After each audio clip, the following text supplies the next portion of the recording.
Despite being in work, millions of Britons earning just the legal minimum wage are forced to live well below the poverty line. As the British government tries to deal with a huge budget deficit, planned cuts will force the UK's poorest even deeper into debt despair, as RT's Laura Smith reports. Single mum Mary Lawrence has always worked. But despite that, as a school dinner lady making just above the minimum wage, she's classed among the millions of working poor. With my wages, my tax credits and my child benefit, once I've got them in per month and my outgoing, I'm left with about £25 to £30 a week, and that's for clothes, birthdays, Christmas, and that's it. With nothing left for emergencies or savings, Mary worries about 5-year-old Alfie growing and more expense as he gets older. And she's just one of a staggering 7.9 million adults living in poverty in the UK, 60% of whom work.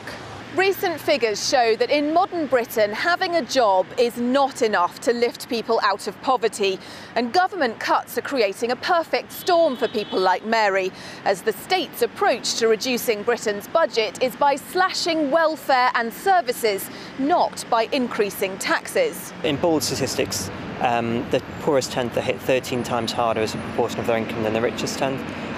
That's partly because poor people rely on those services because they don't have any other option, and it's partly because the incomes of the people in poverty are so low to start with that if you take out kind of these services away from them, then that represents a much bigger part of what they need to get by.